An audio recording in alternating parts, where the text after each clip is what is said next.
Peace, peace, peace. Peace to all y'all. Peace, family. Yo, look, welcome to my new YouTube channel. It's called OLPEEK, and it's spelled OLPEEK.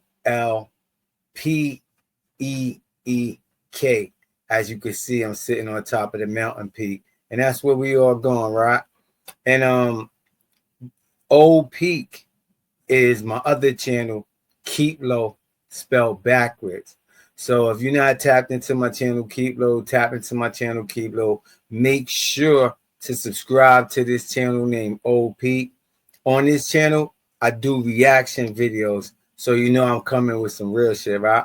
But check this out. I hope y'all enjoy the video. This is my first video on this channel, so I hope it's a pleasure for y'all to see it, and it's an honor for me to bring you this video. Now, this video here, my first video, you know I had to come hard with some ill shit. But yo, check it out. It's about a little chick. She's 17 years old from Atlanta. And she did some ill shit. So yo, we're going to get into the video right now. Y'all enjoy the video. I actually hit her in the back of the head, right where your spine is. Because he was telling me, he was like, if you hit right there, like just one like good hit, you can just knock the person out and then they'll be dead. And she was like pretending to be dead for a while. I would see that she was still breathing, and I'll be like, Johnny, she's still alive. What the heck? And then like Johnny finally like made the like last blow, and it was kind of creepy because she was like scared. This is Cassandra Bjorge, a 17-year-old from Georgia, sitting in an interrogation room across from two police detectives with a bag of fast food and a milkshake. She doesn't seem perturbed by her surroundings. Her bandaged hands and her prison scrubs are the only sign that she's in big trouble, because outwardly she seems casual and calm. But this 17-year-old isn't an ordinary 17-year-old. On an average Saturday night in April 2017, Wendy and Randall Bjorge, both 63, were found dead. They were Cassie's grandparents. They had been beaten with a tire iron, and their throats had been cut. And they'd been lying there in their house for over a week, hidden from view of their neighbors on their well-to-do street in Pleasant Lawrenceville, Georgia. When the police are called to do a welfare check, this is the last thing they want to find. The bodies had been covered in bleach, and the doors in the house were sealed with caulk. This was a half-hearted attempt at covering up a senseless crime. Why had these ordinary residents of a quiet Atlanta suburb been beaten, tied up, and murdered? And what did their granddaughter have to do with it? Let's dive into the twisted story of Cassie Bjorge. The bodies of Wendy and Randall Bjorge were discovered after a series of welfare checks lasting several days. Family members had become increasingly concerned that they had heard nothing from the couple for over a week, beginning at the end of March 2017. On the evening of April 6th at 6:09 p.m., police knocked on the door of the Bjorges' house to check on their well-being. No one answered the door, but nothing suspicious was noted. Nonetheless, that evening, a COAP, meaning check often as possible, was requested for that address. So the police checked again the next day, April 7th, and again found no sign of the Bjorges. At 8:58 p.m. that evening, a missing persons report was filed by family members for Randall Bjorge. Randall was the son of Norwegian immigrants living in Utah, which is where he met Wendy. They were both born in 1954 and attended Highland High School together in Salt Lake City. They were married young in 1974 when they were both 20. Their marriage had lasted 43 years, their bond undiminished by time, and at some point they moved together from Utah to Georgia. Randall worked as a network engineer at Presidio Network Solutions, an IT consulting company, and earned a comfortable living. Their house on Furlong Run in Lawrenceville, a suburb of Atlanta, reflected his professional life and the couple's quiet existence together. They had adult children, Amanda and Christopher, and were close with their extended family, including Randall's older sister, Sylvia Bjorge Berman. It was Sylvia who was the last person to hear anything from Wendy and Randall.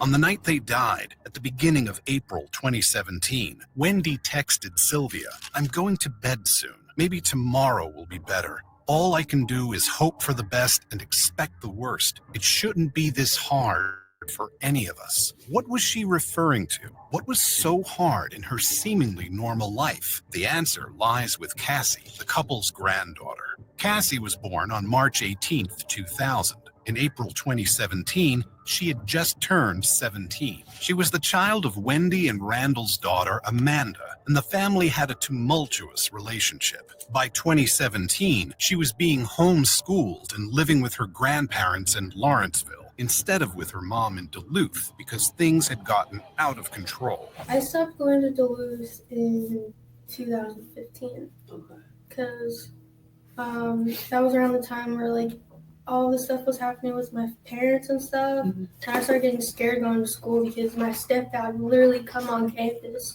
looking around the whole campus just to find me. Cassie attributed her difficult situation to her intrusive, scary stepdad, saying she had to get a restraining order against him. Not much is known about this stepfather or his relationship with her mom, but her home life was bad enough that she was taken in by her grandparents. Wendy and Randall applied for custody in late 2015 and were granted it in 2016. So Cassie had been living with them for a year by the time everything went wrong in April 2017. But trouble had been building up for a while, and the move to Lawrenceville didn't fix Cassie's problems. Instead, it only brought problems into Wendy and Randall's otherwise peaceful home. Cassie seemed to attract trouble. By April 2017, she hadn't had a phone since December. I haven't had a phone since like December because my ex-boyfriend sold it. He told me we went to the Mall of Georgia one day and then I lost it. And then he said, oh, you might have lost it at the Mall of Georgia. So me over here thinking I lost it, and then I found out that he just sold my phone. So I was like, did you do some karate chops on him or anything, or? Well, he already went to jail before I could do anything. Oh, did he? Yeah. What Cassie might have done to the ex-boyfriend who'd stolen her phone, we don't know for certain, but it was an ominous precedent of the people cheating her and the vengeance she might have displayed. On November 30th, 2016, a domestic call came into the local police department. It was just before 10 p.m. Wendy and Cassie had been arguing because Cassie, then only 16, had broken her curfew. This wasn't the first time she'd done something like this. Between October 2015 and the killings in April 2017, the police were called to the Bjorges' home 31 times. 18 of these were because Cassie had run away, while the remaining 13 were suspicion of illegal drugs or domestic disputes. This call was one of the latter, but it would end more dramatically than usual. As they fought, Wendy told the officer who responded to the call that Cassie had thrown water over her.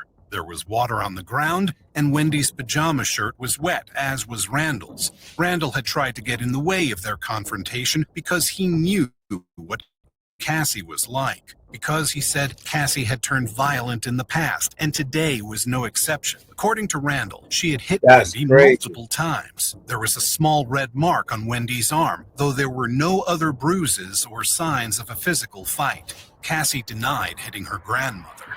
The police officer didn't take Cassie into custody, but he wrote a report and forwarded it with a juvenile complaint form to the juvenile courts. In the report, he noted that Cassie had been vocal and disruptive while he was interviewing Wendy. He said, I heard her several times while Miss Bjorge would speak some smart aleck remark, during which time I had to intervene several times to be quiet and not speak when an adult was talking. As a result of the incident, 16-year-old Cassie was charged with simple battery, simple assault, and unruly juvenile. Wendy and Randall were trying to cultivate a peaceful and calm environment for their granddaughter, and yet her behavioral problems were only getting worse. She was reported missing twice after the domestic call, once on December 18, 2016, when she was still 16. Wendy posted on Facebook on January 5th that she had come home safely, but she went missing again on April 1st, and Wendy's final public Facebook post is a desperate plea for her granddaughter's safety. Please spread the word. Please be on the lookout for Cassie. I guess let's start from scratch about what happened, starting from when you ran away, I guess. I didn't really run away. My grandma like kicked me out. Okay. And I came home because, you know, it was time for curfew because I didn't want to violate my probation. So I came home and my grandpa Yeah, was Shorty like said she didn't want to really, violate her really mad at me. probation. And she was like saying like, oh, you know, if you don't like it here, you know, we're just going to find somewhere else for you to stay. Things had reached the breaking point in the Bjorge household, and Cassie took off. This was the last time Wendy and Randall would see her until that fateful night when they tragically and horribly lost their lives. Cassie had a habit of running off, and she made a routine of it. She would go and stay with her boyfriend at the time, Johnny Ryder. Your boyfriend, Johnny, Mm-hmm. how long you date that dude for? Like 3 months. 3 months. Yeah, y'all saw her boyfriend. Yeah, her boyfriend. He looked super bugged out. You feel me? You seen he looked nutty. You seen it, her boyfriend. And yo, check out Shorty's eyes crazy. I want y'all to get in the comments if y'all tell me think Shorty's cuckoo with Cocoa Puffs. See, yo moped out her grandparents and shit. But yo, let's continue with the video. You feel me? Where'd you guys meet at? I met him through the ex-boyfriend who sold my phone. Because they came to pick me up one day because we wanted to chill. Yeah, we stayed at a hotel. Like, they paid for everything. They asked me if I wanted to come. I was like, yeah. Johnny was 2 years older than Cassie. His mom was Japanese, but he'd lived in the U.S. for most of his life and moved to the Atlanta area in the 3rd grade. He'd wanted to be a Marine, but suffered a shoulder injury and had to have surgery. This delayed joining up, and then he was arrested. But I still haven't gone to court for it because they gave me like 8 felonies, but it's not supposed to be 8 felonies. It's not clear exactly what Johnny was arrested for, but he spent some time in prison. In April 2017, he was only 19, but he had already been married to and divorced from a woman who wasn't Cassie Bjorge. He had dropped out of college to work a full-time job to support his wife. My wife, my ex-wife, she used to go to University of Florida. So this is like a long distance marriage. You know, she's over here feeling neglected and depressed, and she thinks I'm cheating on her. Whenever she was a kid, like her dad beat her with chopsticks and forced her to do stuff like torture her mentally. This is why like I got kind of like down about it. And then me and my wife divorced. And then I found my girl now. Johnny's relationship with his ex-wife had broken down as a result of distance and the wife's traumatic past. Cassie brought with her no less baggage, but she was new and exciting. I don't know, maybe I'm just learning to dumb in love. But Did you have feelings for him, or just kind of a boyfriend type thing? Or I had feelings. I still have feelings for him. I care about him. Johnny and Cassie were enamored with each other, but the real world was getting in the way. Cassie's grandparents' strict curfew and her constant fights with her grandma, and Johnny's ex-wife was also a problem. He got married to like this crazy bitch, and then now she's like saying that I'm stalking her when I've only met the girl like twice. Whether that's the truth or not, we don't know. Yo, you hear me? Shorty right here that killed the grandmother, her grandfather. She said he got involved with this crazy chick. She's the one who's crazy. Yo, let's continue with the video. Do know is that Johnny and Cassie went off the grid in April 2017 after Cassie ran away from her grandparents' house. Wendy put out the Facebook post asking for help in finding her, and a week later, Wendy and Randall were dead. If Cassie wasn't with Johnny, maybe she would have disappeared into thin air, never to be heard from again, and no one would ever have known what happened to her grandparents. The police would have broken down the door to the house on Furlong Run eventually. They would have found Wendy and Randall's bodies, but by then, Cassie might have been long gone. But together, Johnny and Cassie had a fantasy. The plan was that we were both going to get both of our families. And he was like, let's be Bonnie and Clyde. On April 7th, the missing person report was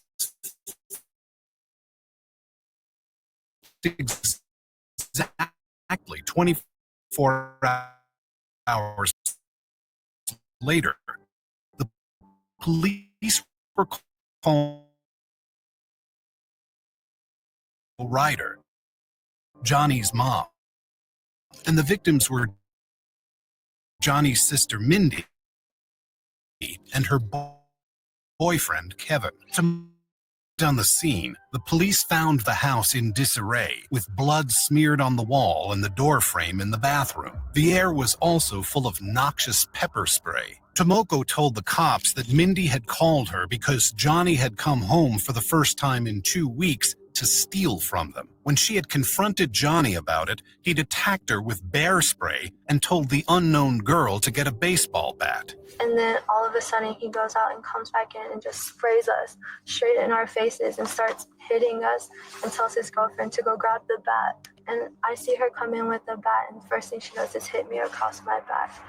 The desperate struggle could have led to deadly consequences, but when Johnny and Mindy's mom arrived back home, Johnny and the unknown girl fled, leaving Tomoko to drive the victims to the hospital. Johnny had taken Mindy's car, leaving the car he'd arrived in the garage. This car was the Bjorge's Mazda SUV, and the unknown female was Cassie Bjorge. They were achieving their Bonnie and Clyde dreams, but leaving that car behind was a fatal mistake. The police connected it to the welfare checks they'd been asked to make at the Bjorge's home and realized that something was seriously amiss with Wendy and Randall. The Bjorge's house on Furlong Run was only 1.5 miles away. At 11:13 p.m. that evening, the police once again knocked on the door, and when they received no response, forced entry. The house had been ransacked. The bodies of Wendy and Randall were hidden away upstairs, behind a door that was caulked shut. They had been beaten,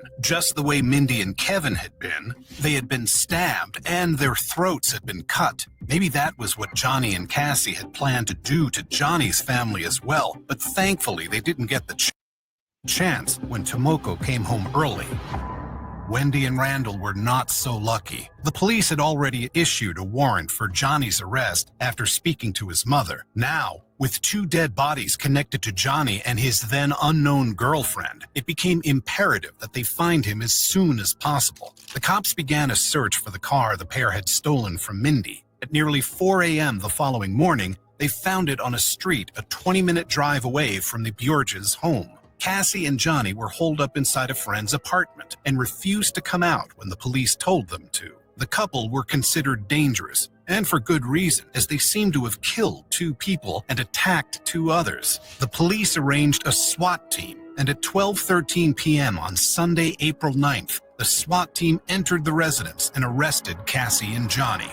The couple had attempted to kill themselves with stab wounds to the wrists. They were rushed to the hospital where their conditions were stabilized, and they went on to make full recoveries. So what exactly had happened to Wendy and Randall, and why? The police interviewed and charged Johnny first. You're charged with aggravated assault on your sister and her boyfriend. So we're here just to find out what the heck happened. Maybe they messed around with Cassie and you got upset, or maybe Cassie did something. I don't know.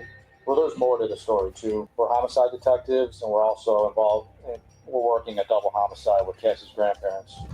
Johnny asked for his lawyer and didn't give the police anything. He was already in serious trouble because of the attack on his sister and her boyfriend, and the police would be detaining him when he got out of the hospital regardless. But Cassie was much more forthcoming. She explained that after she'd run away from her grandparents' house, she and Johnny had been sleeping in his car, idling around town, and hanging out with their friends. We were just all over the place, Bailey. We were just trying to find something to do. So I guess when do you decide to go back to your grandparents' house in the middle of the night? It was like a couple days after, like 2 or 3 days. Mm-hmm. At first, it wasn't my idea at first. Mm-hmm. He first asked me, "Are you afraid to die?" Mm-hmm. And I said no. And then I asked him, "Are you afraid to die?" And he said no. And he asked me, he was like, "Would you kill your grandparents?" You know, like I fought them, you know. Cassie expressed that killing Wendy and Randall had been Johnny's idea, but she also described her frustration with her life with them, how all she wanted to do was get away. When you guys met at the park, did he ever go over the actual plan on how you guys would do it or anything like that? Or I was already figuring that I had a warrant or something that I already violated probation. We started out like with, what time should we go over to the house? How are we gonna do this? Like what materials do we need to, do this?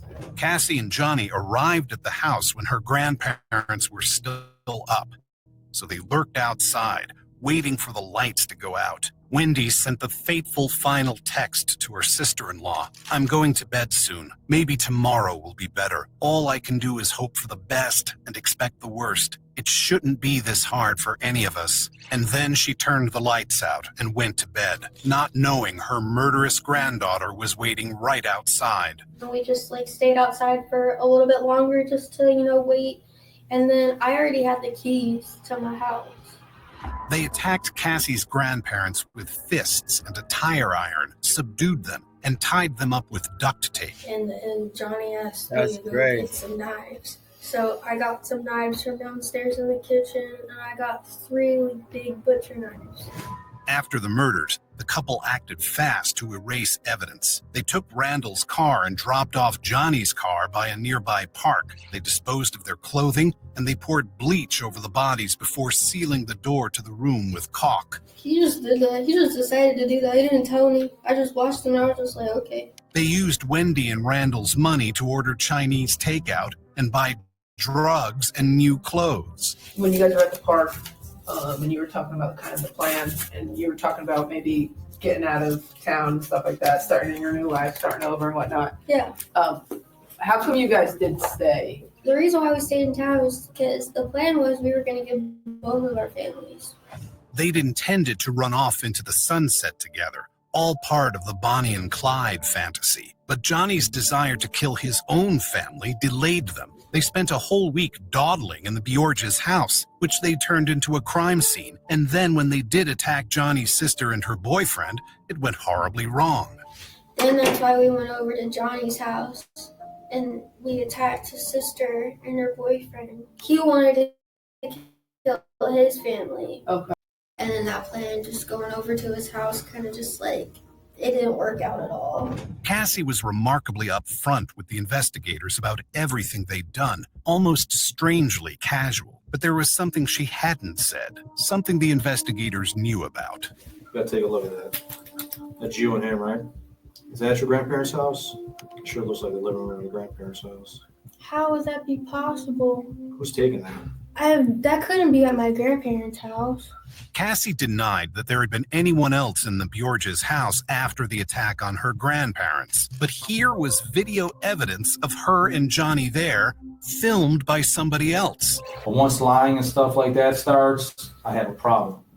I believe that there were people at that house. I'll be straight up, dude. We heard about a conversation that took place inside there where someone was bitching about the smell.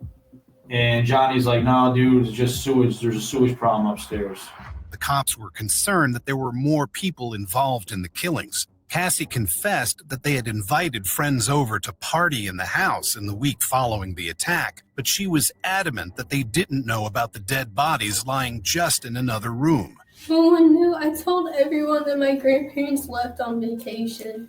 Did you text anyone on Grandma's phone? Yes. Pretending to be Grandma? Yes. Cassie did everything to prolong the fiction that Wendy and Randall were still alive, including impersonating Wendy over text to her own family members. It only seems that you're sorry you got caught, that you had people over after. You don't seem to be sorry that you killed your grandparents. Maybe they would have gotten away. Yeah, you heard that?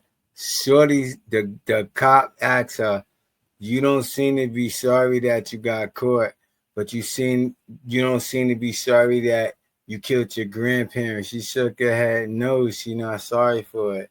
That's super crazy, you heard? But let's continue.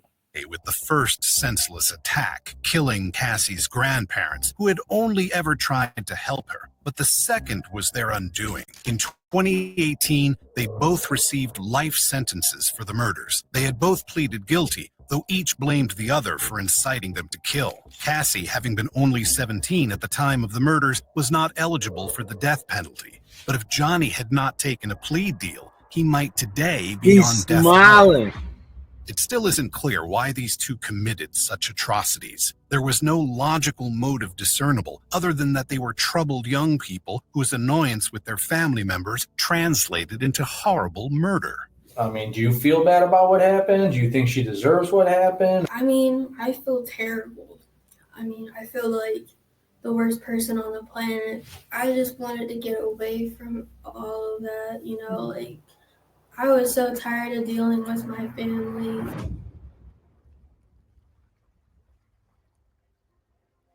What do you think about this awful story? Why did Cassie kill her grandparents?